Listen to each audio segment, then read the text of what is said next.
day closer to Friday. But we appreciate you guys taking the time, and please feel free to during the course of this webinar, stop us, ask questions, prod away. And I think just so that everybody is on the same page in terms of what we're discussing, today we're going to touch base on what the elements of the SD scorecard talk about as a brief overview, because I think we've got a lot of specialists in the room today. Everybody around this table on the webinar is either in BE consulting or in HR who have worked with these scorecards. And I think the big question on everybody's lips at this point in time is to say, well, how does the QCTO factor in the BBBEE spend? How does it form part of the learning matrix, and so on? So we don't know everything, but we know a little bit of something. So we're going to share what we know about the specifics around the how does the QCTO qualifications play a role as a learnership? How does it speak towards your BBBEE? How does it count towards your tax incentives and those kind of things? But again, would like to say this is a joint webinar where we can talk about these things. I think, not everybody around this table knows everything, but if someone knows something that we don't know, please contribute. It's part of our learning experience, right? But thank you very much for the introduction, Carlo. And it's great to see, I see some familiar names on the webinar, so it's great to see you guys back and here for the discussion. I am quickly going to share my screen, and just as a reminder, please can we keep our microphones off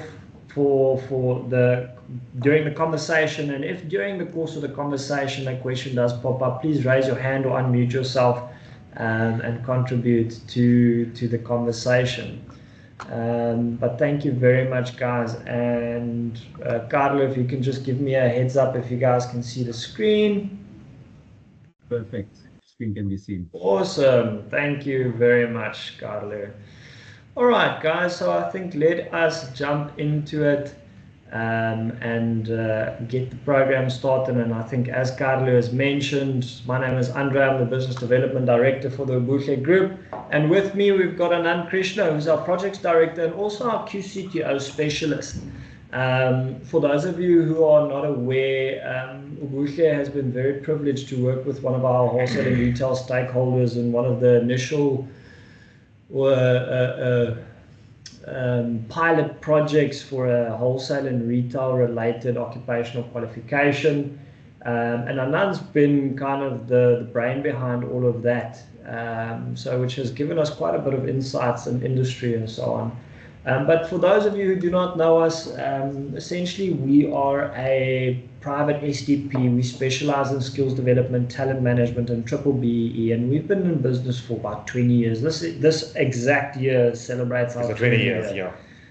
So Anand, a milestone for us this year, and I think, what a better way to start a new transition is 20 years into business, 100%. From the transition over to the legacy qualifications.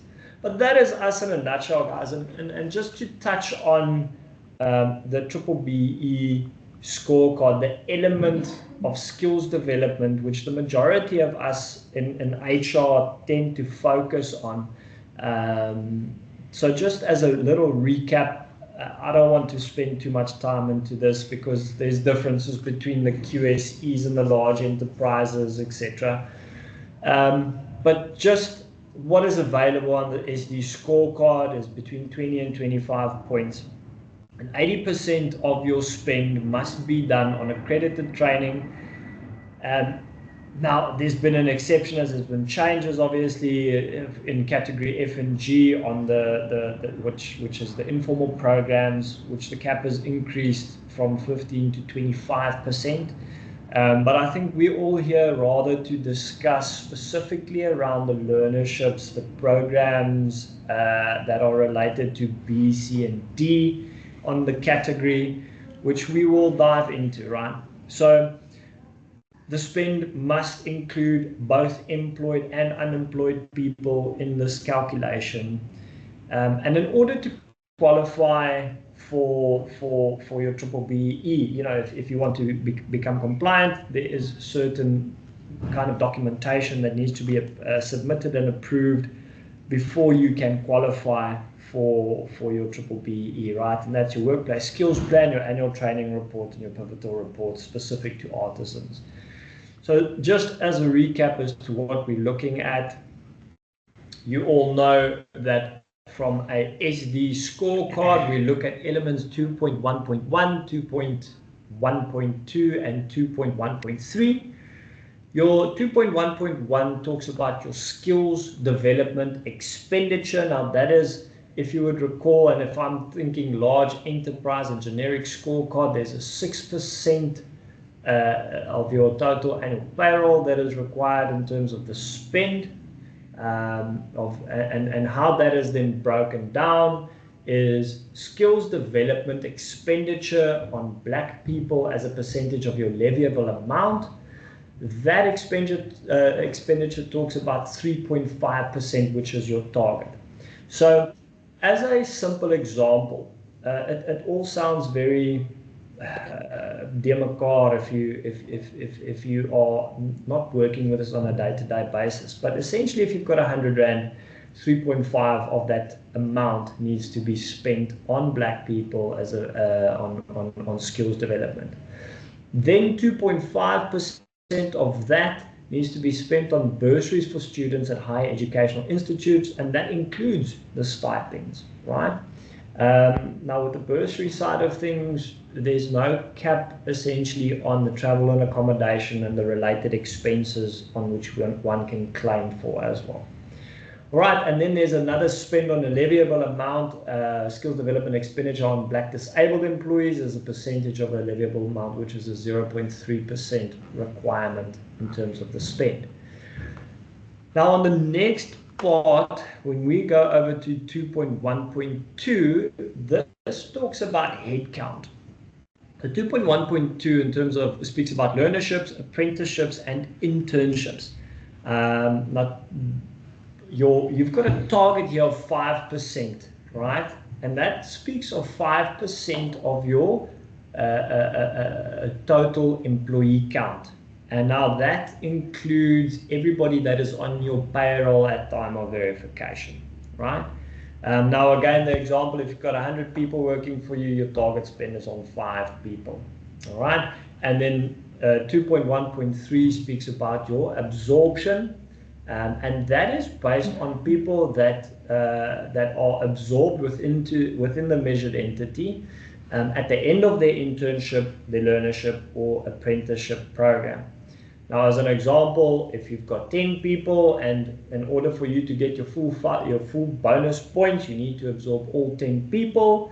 If you can only absorb 5 people at the end of the program, you will only get 2.5 points, 50% of that specific percentage, right?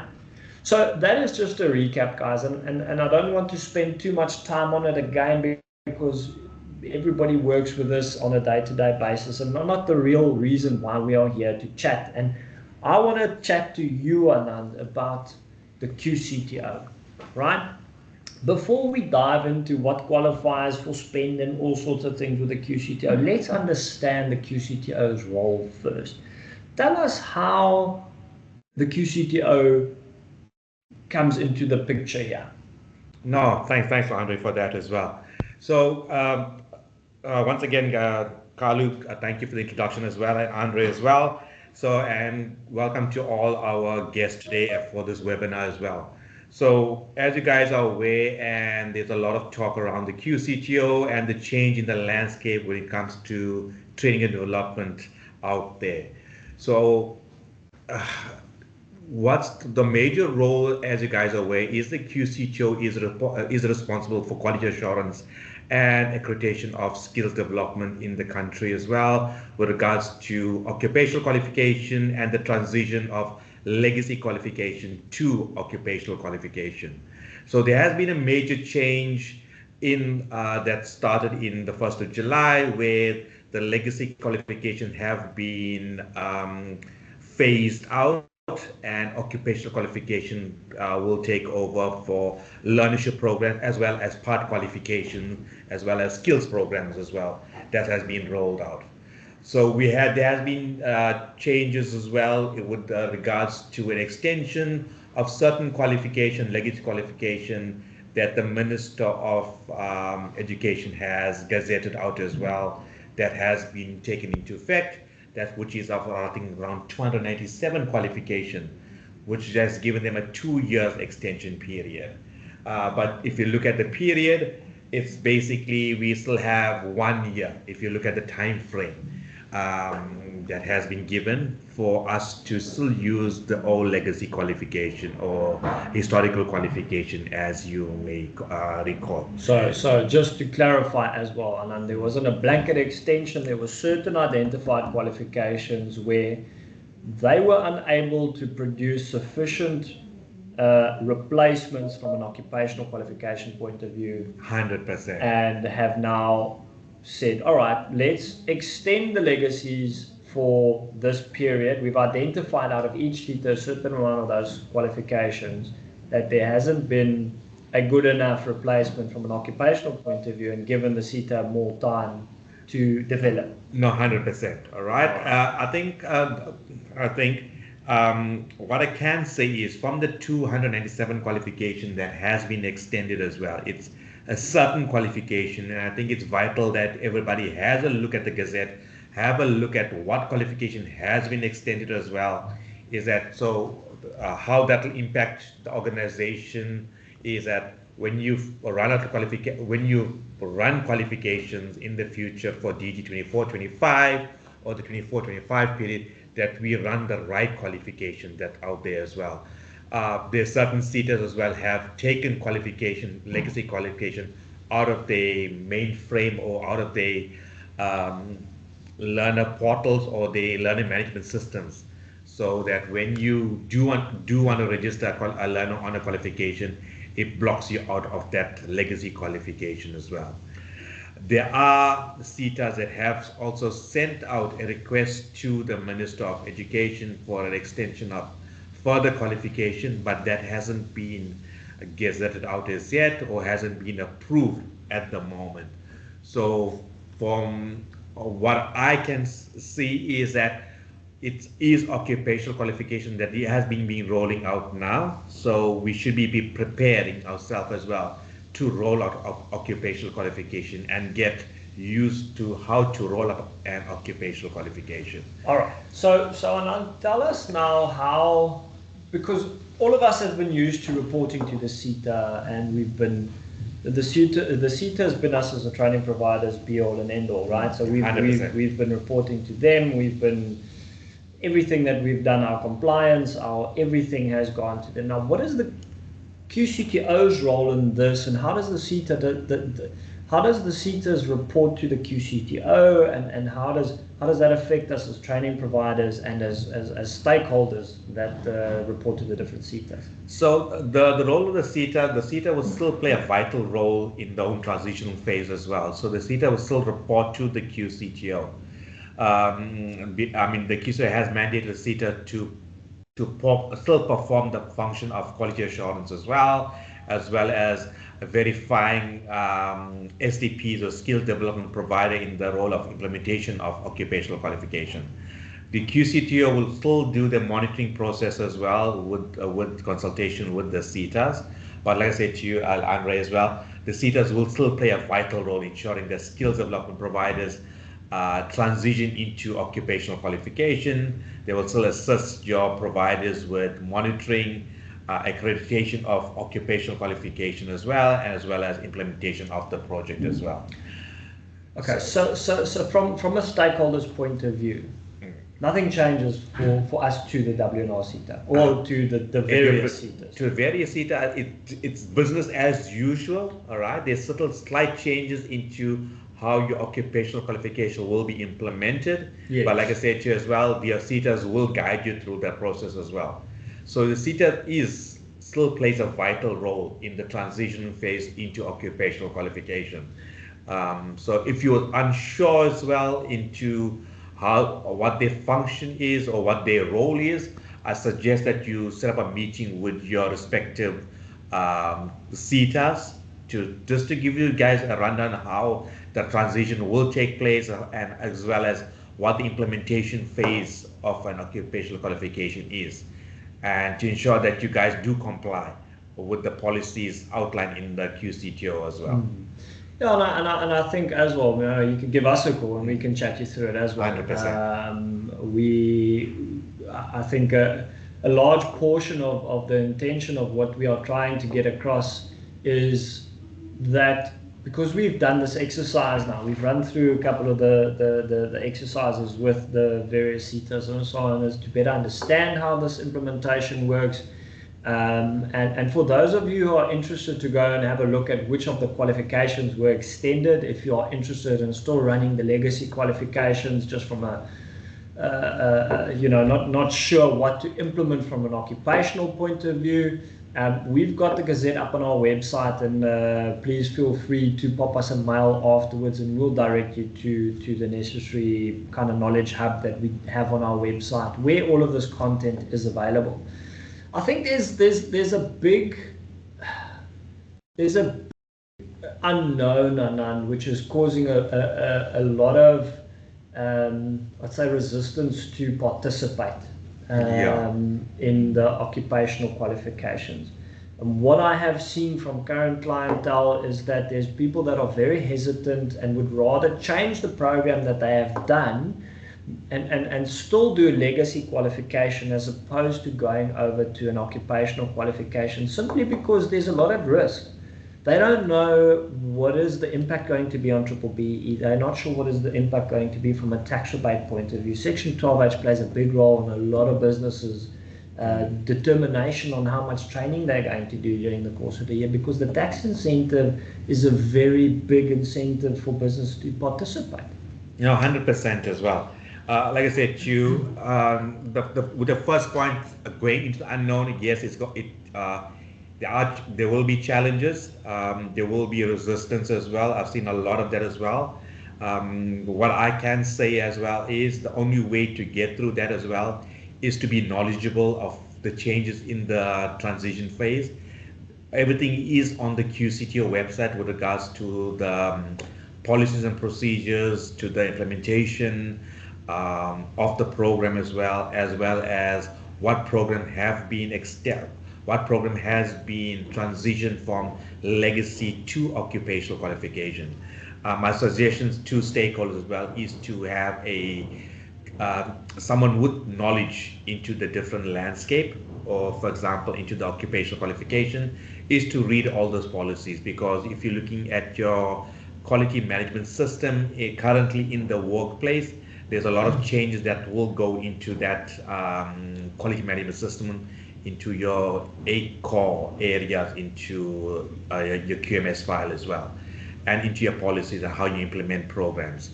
So it's vital that you have an understanding from assessments to learner roles and responsibilities, is learner support, employer support, how your SDP role as well, SDP training provider out there, how they impact the implementation of occupational qualification into your ISAs, into your assessment centers. It's good to have the knowledge how your role fits into the whole process as well. It might sound daunting at first, but there's a lot of reading that you have to go through to have understanding. Once you have the knowledge, it comes easier. I mean, I spent a lot of time getting to do research and contacting the CETAs and making, like I said, having these webinars as well, and sharing information with each other, better understands how my role impacts everybody out there as well. So Anand, I think as well is partnering with the right kind of person, the right kind of training provider.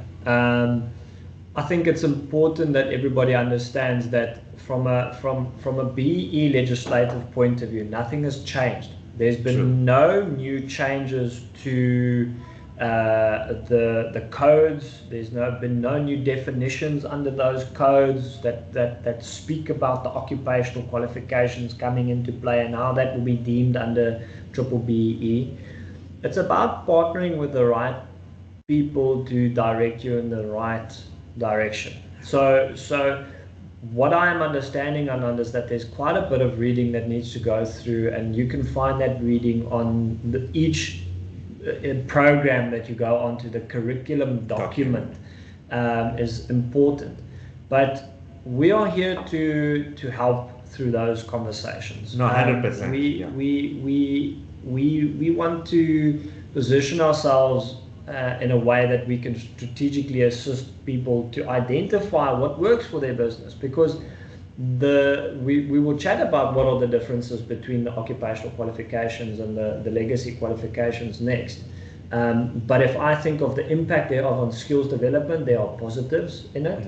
It's long overdue that there's been the requirements for upgrading or updating the current kind of learnership programs that are up there. Whether it needed to go to the extent of an entire reboot of the qualifications, I don't know, but that can be left up for opinion.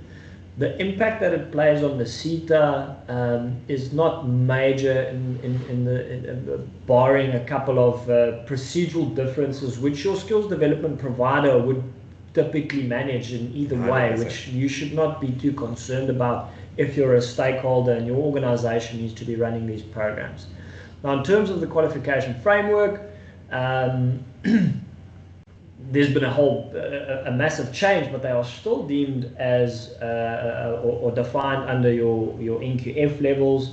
And the big change that I have noticed, Anand, is that there's not a lot of programs that in the initial round of accredited programs that came out, that there wasn't a very big focus on the unemployed side and the lower level qualifications, which was quite concerning for me. So, like I said to you, so we need to really look. Okay, there is the framework has been updated as well. It is on the QCTO website, and you look at the different levels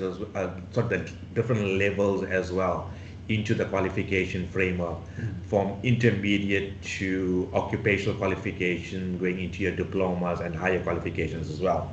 So it makes good reading to see where you guys want to transition, or where you guys want to take your your occupational qualification or your learners career pathway, I might call that as well, into what level you guys want to go into that as well. So we will share that as well with all of you guys that's attending the session. I'll have Carlo send you guys the different levels, or your different framework levels as well that has changed, and how that impacts you guys as stakeholders as well. By saying that as well, it gives you a good indication as well into career pathways for your learners into the organization, from a level 2 to your level 6 and levels higher as well, where you guys see them going as well as the different occupational qualification out there as well. Like I said, and I do want to stress this as well. It's good to see how the different levels play out for your NQF level 2s to your NQF level 4s, and going into your level 5s into your level 6 as well, and or going higher into your diplomas as well. Especially for guys in the retail space, they can start going now into your diplomas as well. But that's, like I said to you, that's a program that's still being developed for higher retail qualifications. Oh, that's wonderful. I think, like I say, I think there's quite a bit of positives that come with this change, and we're excited about it, guys. I think that's the big thing that I think everybody needs to know. If you work in our type of industry, learnerships was a great thing, but like with anything, change is a good thing, right? We need to accept that. My suggestion, guys, in order for I always have this suggestion when I consult with potential clients or even our current clients. Before it becomes a necessity to do a occupational qualification, do a pilot, right? If you're triple BE target spend is 100 learners. Take 10 of those learners and put them on on an occupational qualification, right? We're going to talk about how to define which those occupational qualifications are so that you can benefit from a triple BE point of view. But that is a great way to mitigate the risk when you get to a point where there's no more legacy qualifications for you to invest in. And now from a compliance point of view, you want to put 200-300 people on a occupational qualification and you don't physically know how that looks, how that's run. For a year, you're going to be sweating bullets until you realize it's really not that much different to the current qualifications. But what you want to try and mitigate is the risk of having your BE consultant or the verification agency sit there, and after you've done the entire exercise, gone, well, you know, you chose the wrong program, and it's not registered as a learnership, it's an occupational qualification, and then you sit with the baked pears, you know, and that's where the challenge lies. So Anand, while we on that topic, let's talk about quickly what is the difference between the occupational qualification and the legacy qualification. Yeah. So if you look at the legacy qualification, and just to break it into a nutshell as well, as you're aware, your legacy qualification into a learnership program was you had a minimum of 120 credits, and your legacy qualification were based on your unit standards of learning with your learners as well. All right.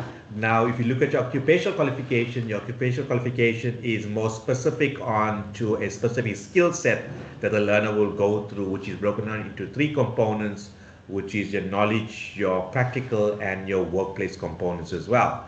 And the major focus with your occupational qualification is your workplace component, where your learner get exposed into a real life working experience into the environment that they are going into.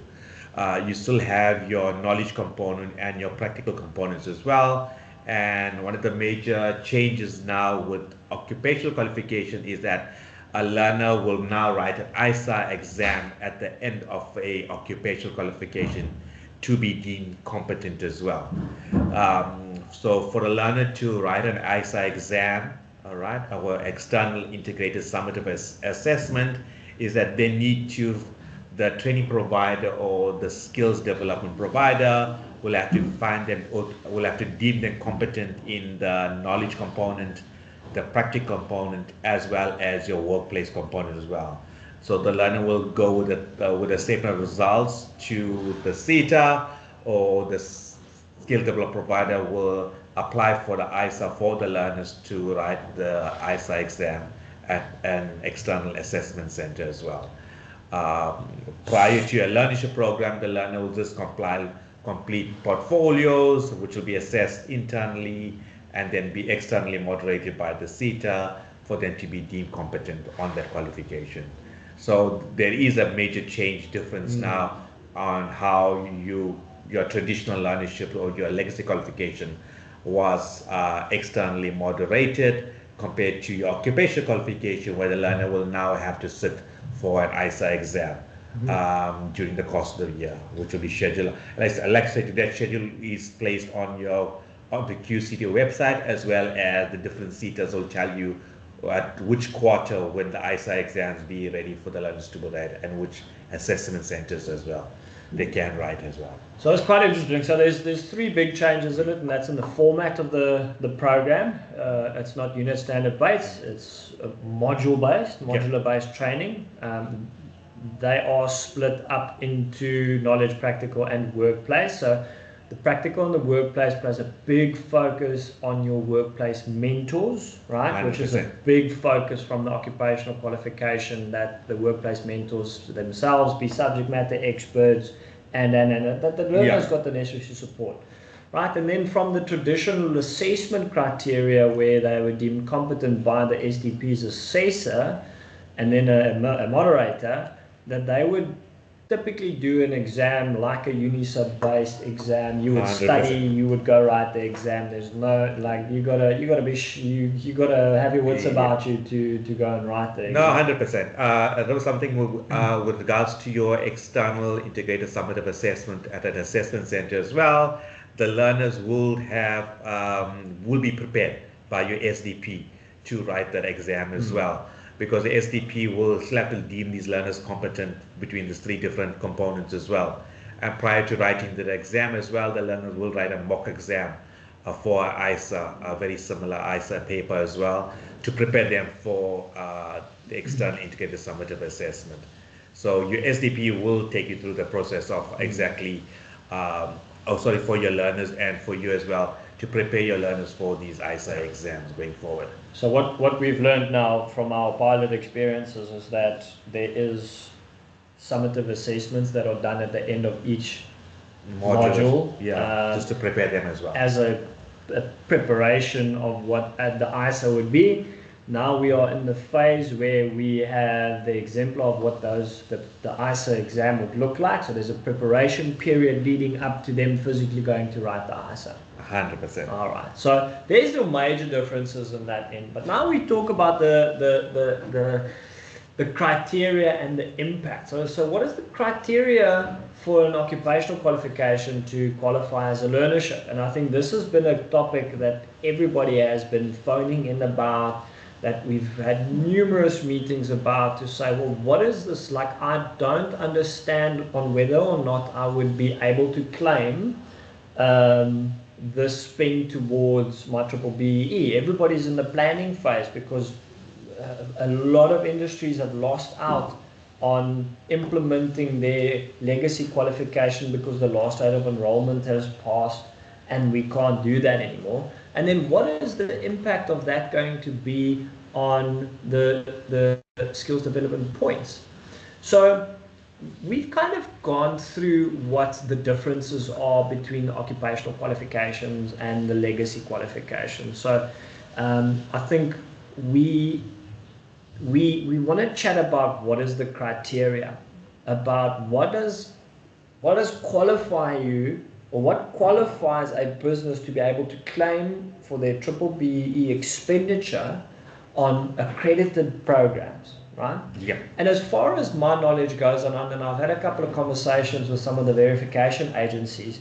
Now, here's and everybody's going to fall over their chairs and fall backwards. The majority of the verification agencies themselves have said that this process is so new. The implementation of occupational qualifications as learnerships is so new that at this point in time it's a case-to-case basis. But the theory behind what deems an occupational certificate as a learnership is the fact that they have got a learner registration number, or for those of you who work with these kind of documents or these kind of programs, a Q number.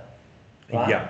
So just tell us a little bit about that, Anand. So for occupational qualification to be regarded as a learnership program, they should have a learnership registration number, and these registration number is and correctly what you said as well, is available on the QCTO website as well. So if you're unsure of exactly where this is as well, is that when you log into the QCTO website under the learnership registration or services, the qualification tab as well, you have a list of learnership program with registration numbers there available as well. So you can clearly see which program is regarded as a learnership program as well, with the 32Q number.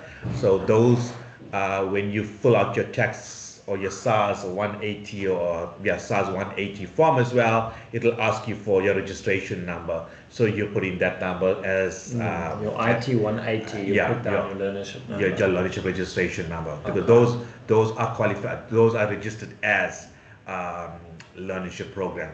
Even though it doesn't, some of the program doesn't sit as at 120 credits, all right, but it's still deemed as a learnership if it has a 3TQ number as well. I know some of the seaters are realigning the qualification to meet the minimum of 120 credits, which is still in the phase of being done. But if it has a registration number, then it is deemed as a learnership program. If you're unsure if an occupational qualification is deemed as a learnership with a registration number, you can, like I said, you look at the QCTO website for the registration number, or alternatively contact your seater to find out, hey, is this qualification regarded as a learnership program or the registration number? And they can give you a registration number or the registration certificate for that qualification as well. Okay, so Anand, so what I'm hearing you say is that as long as it's got this Q number, they will be able to be deemed as a learnership, and the spend towards that would comply with your BBBEE expenditure. 100%. All right. So guys, if you are here as a BEE consultant, or whether you're here as a stakeholder that the businesses need to invest in learnerships or occupational qualifications, essentially the biggest part of the advisory side is that in order for a client to be able to claim towards the expenditure on an occupational qualification, that occupational qualification needs a learnership registration number to be deemed as a learnership and qualify for your BBBEE spend matrix under your D, B, C, and D programs. Now, something else that I picked up is that a learnership has to be registered with the Department of Higher Education and must comply with the regulations in terms of the Skills Development Act. Now, there's a whole subsection on there. You guys can go and quote us on this and go and look at it. That is essentially what is going to be deemed. Now, a lot of people have been coming back to me and saying, you know, with a variety of questions that we don't necessarily always have the answers to. Because legislation defines learnerships as 120 credits, yeah, right? But on the other end, the accreditation bodies define it as a learnership if it's got a Q number, right? And maybe just to delve a little bit on that is that, again, on my consultations with some of the verification agencies that we've worked with in the past, is that it's so new that they can't really provide us with a concrete answer, and at this point in time it's going to take some time for the verification agencies to measure these entities and establish what is right and wrong. And as all of you know, that a lot of the verification agencies use their own interpretations in terms of how that implies. That leaves a big gray area, which leaves us with the importance of understanding to do a pilot and get some form of feedback from your agencies to say, this is how we will be measuring what you've implemented. When making the decision on what program needs to be implemented, you need to ensure that you have got a program that has a registered learnership number, right? Yep. The Q number. So the questions that come through, obviously, do any of the occupational programs qualify as learnerships? Yes, they do. Not all of them do, right? And you can go and look on the website, like Anand's mentioned, to say, listen, guys, this program, I want to do this program. I just want to make sure that it is a learnership. If you are struggling and you're unaware, give us a call. We'll chat you through it, and we'll see how we can help, right? Sure. The next question, which is quite an interesting one, because this is something that we've seen in the retail sector quite well, not often, but that's been coming up as a question, is we've had the legacy qualifications all over 120 credits, and they were quite generic in application, which allowed for a lot of cross-training in the sector. All of a sudden, we've got programs that have got less than 120 credits, however, are deemed as learnership programs because they've got a registered Q number. Yeah. So one of the questions, and I've posed this question to the verification agencies as well, is to say, well, can we combine 2 or 3 different occupational qualifications to bring it up to 120 credits? And will that be deemed as a learnership, if not defined by the Q number that it's been given?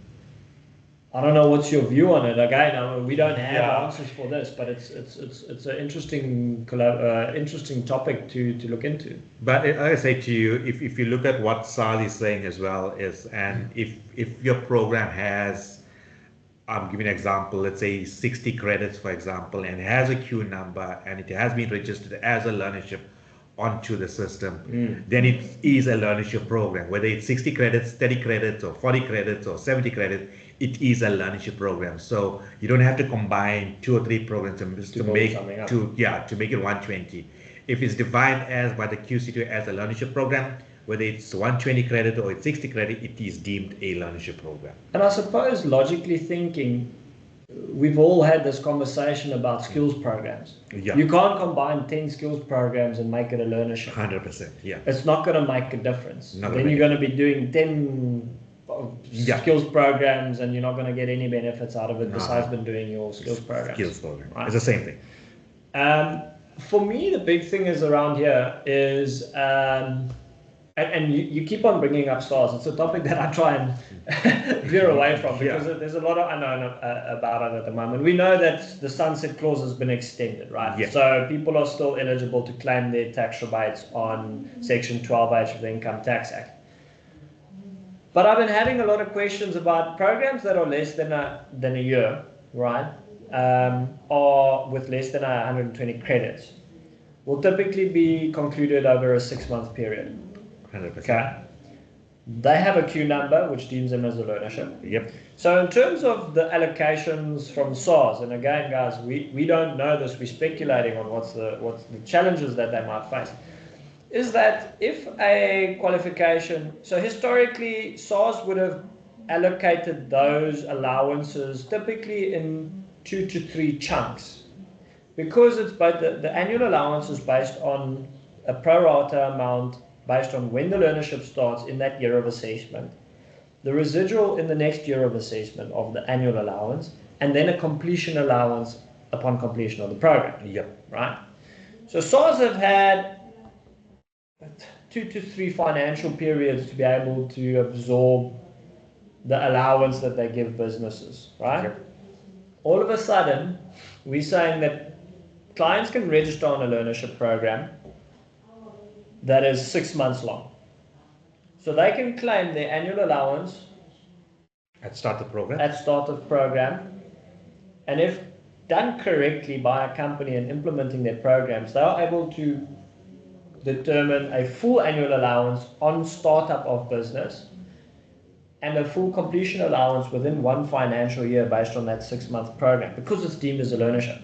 The other challenge that is faced is to say, all right, well, that 54 credit program. Yeah, but just remember your completion is based on your ISA as well, on your external integrated summative assessment.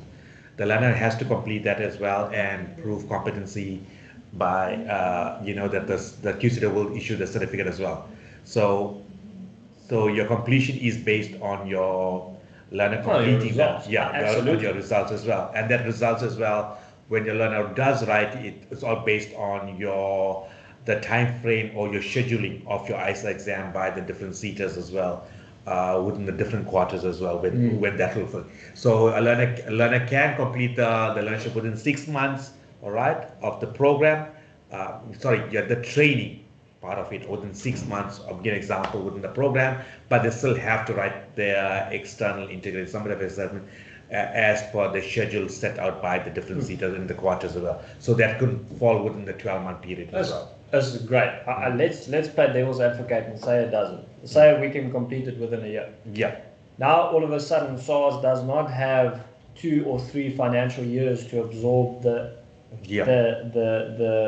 incentive. They've got to absorb it within a year, and you've got large companies that put 7,000 learners on these programs annually that abuse the system in order to ensure that they. Yeah. So there's a lot up still that I think, in terms of the transition from legacy qualifications over to occupational qualifications, the BBBEE amendments, there's been no amendments to the Act in terms of what the legislation says about occupational qualifications, the duration thereof, the costs involved with the occupational qualifications, etc. Nor has there been any evidence of SARS, from the Income Tax Act conversations on how the occupational qualifications, the length and the number of credits aligned to those qualifications affect the BEE side of it, the tax side of it, etc. So, yeah. Some of the other questions that came up was, how do the occupational qualifications or the QCTO credits work, and how are they allocated? Yeah, so with the credit allocation, as like I said to you, It's all dependent on your curriculum document as well, with your 3 components, which is your knowledge, your practical, and your workplace components. So your curriculum document will basically outline how your program will be implemented with integration as well as your credit allocation. Your occupational qualification is designed by the relevant CETAs, and your curriculum document is designed by subject matter expert with consultation with the CETAs as well with regards to the occupational qualifications. So with regards to credits as well, everything is outlined in the QCTO app website as well as your relevant CETAs with the transition from your legacy into your occupational qualification. Like Andre has mentioned before, if you're unsure how that works as well, you're more than welcome to give us a shout where we'll take you through the process as well and guide you into the different CETAs as well as the different, with the QCTO website as well on how to navigate and exactly how to look at the different credit bearing qualifications or occupational qualifications. Cool. All right. And then the big question was, what is the impact on skills development points? And then I think, throughout the conversation, we've kind of touched on how do you navigate ensuring that you get your necessary points on skills development, whether that be on the expenditure or on the headcount side of things, is to ensure that the programs that the people go on to have a registered Q number or a learnership registration number. Right? I think the major impact again, and I say to you, is the transition phase. I think it'll be more clear to everybody, to the STPs, to the stakeholders, to the CETAs as well, within the next year to exactly how the impact is on BBBEE as well as implementation of the different occupational qualifications. It is something new. It is a transition phase. There's a lot of learning. There's a lot of sharing as well. And I think this is one of the things that we are doing with our webinars as well, is sharing what we have learned as well as taking what you guys have learned as well from the different webinars the different engagement with the different CETAs and the QCTO, so we can share all this information with you as well. Like Andre said at the beginning of the program, beginning of the webinar as well, it is a sharing session as well. We're sharing what we have learned, and we are also, guys, what you have learned, please share with us as well, so we can all grow in this new transition phase. So thank you, Anand. And I think I just wanted to share this next slide with everybody, because this is something that I'd received from a verification agency in terms of how the implementation of occupational or QCTO for learnership programs under the skills development element of the scorecard is looked at. And essentially they will fall under categories B, C, and D. The prerequisite is that all learnerships must be registered with the QCTO, or the Quality Council of Trade and Occupations. The categories affected applies to categories B, C, and D as per the BE code. Then there's the CETA transition. The enrollment in CETA accredited qualifications has ended. We know this now. Learnerships must be registered with occupational qualifications. And in addition to that, obviously, we are saying that there needs to be the Q number, or the learnership registration number, to be deemed as a learnership. Effective from the 1st of July, companies must prove learners are enrolled with occupational accredited courses for BE verification. And again, I don't think this is blanket. Again, this is related to the qualifications where the transition has taken place.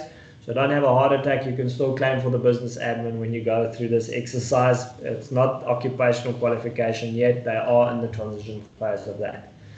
All right. The requirement of the learnership registration certificate required to confirm the enrollment is in an accredited course. It must include the occupational or the QCTO registration number in all the documents. Yep. Okay. And then accreditation for skills development providers, SDPs must be occupational QCTO accredited and then demonstrate eligibility for BBBEE points. Right, so obviously you guys know we've got to submit our proof of accreditation for your BBBEE audits every time that you guys go through them. And the same applies, right? We need to be able to submit a accreditation letter from the QCTO to say that we are indeed accredited. So the big responsibility here, guys, lies with you to ensure that, because there are SDPs out there that will take chances and try and put your people through programs that are not registered or are not deemed as registered learnerships, and you just need to be aware of that. So, guys, I hope this has shed some light on what that means for your skills development points and what are some of the criteria that deems a program eligible for your skills development expenditure. Because I think this transition, although we are in the midst of it, is still very grey, and I think there's still a lot of training providers, stakeholders, clients, the BBBEE environment as a whole is very unaware of everything that is going on because the communication is limited, right? Yeah. Guys, I'd like to open up the floor. We've got 8 minutes left, and maybe just stop sharing our screen and allow for everyone to pose questions that we might not have covered during our conversation, or anything that we have discussed that you guys would like more information on, or alternatively share what experiences that you've experienced or information that you might have received. And I'd like to open the floor for the next 5 minutes, and we can chat about it if anyone does have anything to contribute.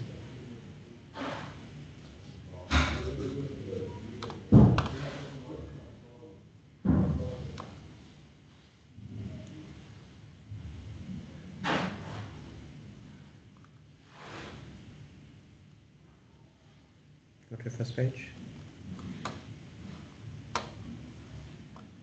All right, guys. Yes, guys. Just to reiterate what Andre said as well early on, and what I emphasize as well. The webinar, like I said to you, is a sharing information session as well. It'll be really good to see what you guys can share with us, or share the rest of the group as well, of what your experience is, as well as some new information that you guys have picked up as well, that we all can learn from as well. All right. So one of the questions that came through, Almarie, thank you very much for the question, is would the BEE auditors require us to complete the program and the ISO within the 12 months? Yeah. So that's one of the questions we are speaking with the verifiers as well, with the BBBEE audit as well, on what the requirements are that they will require. And from my knowledge as well, with regards to the learnership program, it all depends on implementation of your program, exactly when the learners will be exited from your ISA, from the program, with regards to ISA and certification from the QCTO as well. So that is something that you can sit with and just have a discussion or a consultation with your skills development providers, or like Andre said, you're more than welcome to contact us as well to have a chat regarding that. We are in consultation with BBBEE auditors and verification agency of what the requirements is in regards to the exiting of an occupational qualification, and we'll share that with you guys as well. Almarie, I also think, like if we think of how the learnership programs are typically done, right? So all the learnership programs are supposedly completed within a year period, right? The old legacy qualifications. Sometimes the CETAs take up to a year. Sometimes it drives us out the walls. But then external moderation needs to take place and certification needs to take place, which sometimes runs over well over a year, which runs over the 12-month period. So I suppose they'd probably look at it in the same way. I suppose what we've seen with the programs that we've run is that it's possible to complete the program within 8 or 9 months, and then it's a waiting game, because then we've got to wait for the CETA to make available the assessment centers or make the dates available to write the ISA exam, which was where we are at the moment with the current pilot. Is we've waited almost 5 or 6 months for the exemplar to come out from the CETA that we're working with. They could not provide us with an exemplar, which meant that they could not book the learners for the ISA. So it's a challenge that we faced. It would be interesting to see what that means from a BBBEE point of view. I'll take your question up to the auditors, and I can almost put my head on a block that it would be a situation where they would probably respond with, we'll see how it goes. If there's factors that lead into that is outside of the control of the skills development provider or the client itself, like the scheduling of the exams, because the processes that the QCTO have put in place or the CETA have put in place don't necessarily have, then I don't know, I think they might take it on a case-to-case basis as we start off and try and define what this new transition looks like.